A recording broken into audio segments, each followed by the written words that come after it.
إنا أعطيناك الكوثر وصل لربك وانحر إن شانئك الأبتر. اللهم صل على محمد وآل محمد. دولت کے واسطے نہ حکومت کے واسطے، دولت کے واسطے نہ حکومت کے واسطے، ہم جی رہے ہیں بس تیری زیارت کے واسطے، ہم جی رہے ہیں بس تیری زیارت کے واسطے۔ اے اصغری کے لال اجازت تو دیجیے، اے اصغری کے لال اجازت تو دیجیے، عیسیٰ کھڑے ہوئے ہیں اقامت کے واسطے۔ ماشاءاللہ ماشاءاللہ۔ اللهم صل على محمد وآل محمد.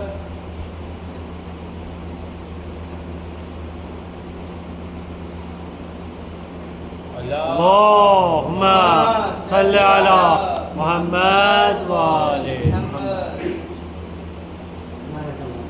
اللهم صل على محمد وآل محمد. بسم الله.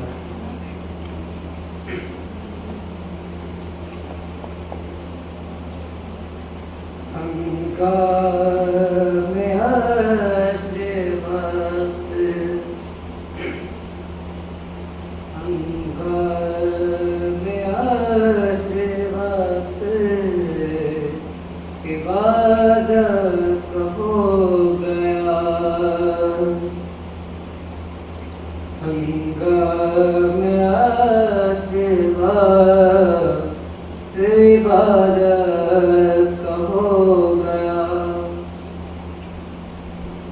ہنگام عصر وقت، عبادت کا ہو گیا،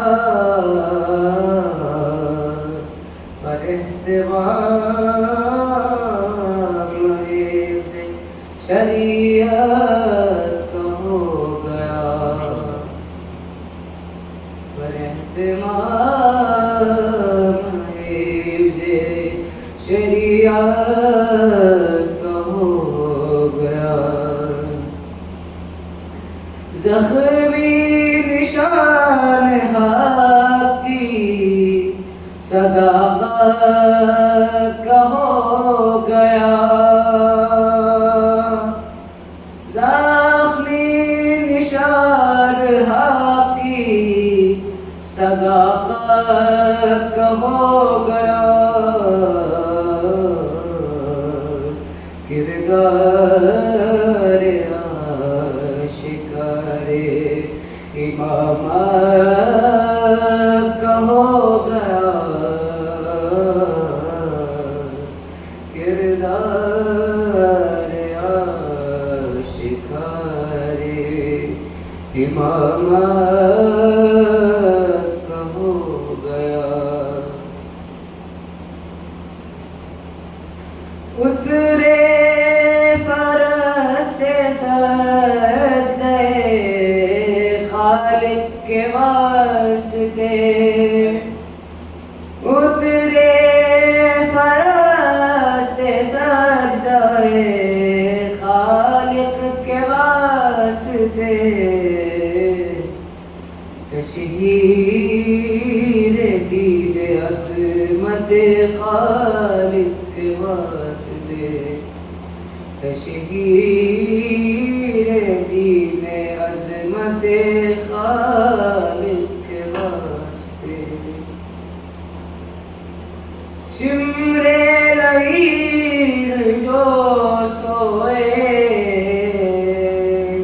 امام ہدا چلا، شمر لیل جو سوئے امام ہدا چلا، سجدے میں سر جھکائے تھے جب شاہ کربلا، سجدے میں سر جھکائے تھے جب شاہ کربلا، اس کا ہدف تھا سید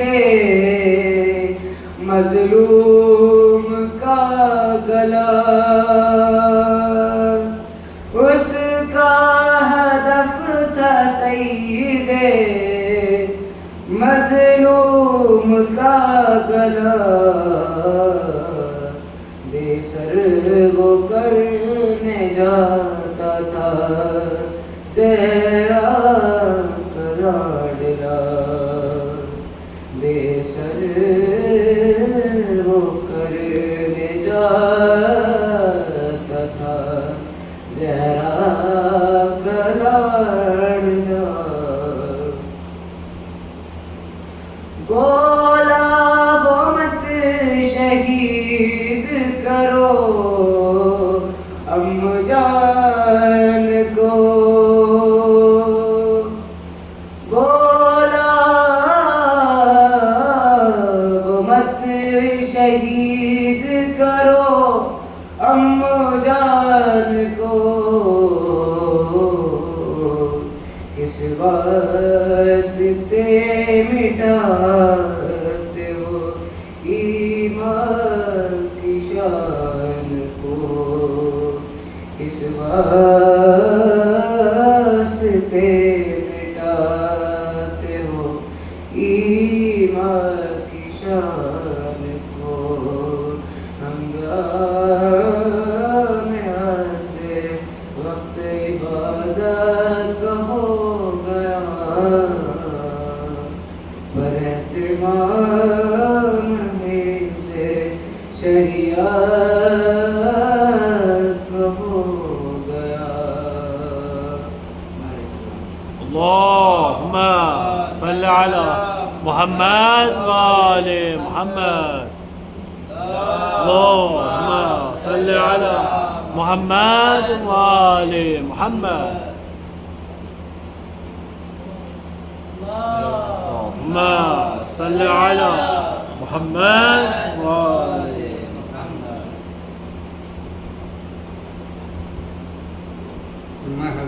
بخدا محور الطاف شریعت شباب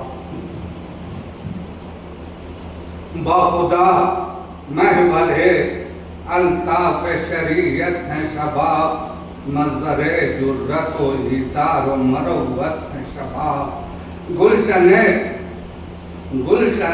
محفل گلشن فردوس کی زینت ہے شباب جس کا سودا نہیں ہو سکتا وہ دولت ہے شباب زفت بے کیف ہے ارے گر لطف جمانی نہ رہے خون پانی سے ہے بدتر جو روانی نہ رہے خون پانی سے ہے بدتر جو روانی نہ رہے یہ جوانی ہے جو ہمت کو جمع رکھتی ہے قدرت خالق اکبر کو عیاں رکھتی ہے اپنے پہلو میں فضائل کا جہاں رکھتی ہے اس کی خاموش نگاہی بھی زبان رکھتی ہے ہر بسر اس کا شناخان نظر آتا ہے اس کا جلوہ سر میدان نظر آتا ہے اس کا جلوہ سر میدان نظر آتا ہے ایسے باقی ہے زمانے میں شجاعت کا بھرم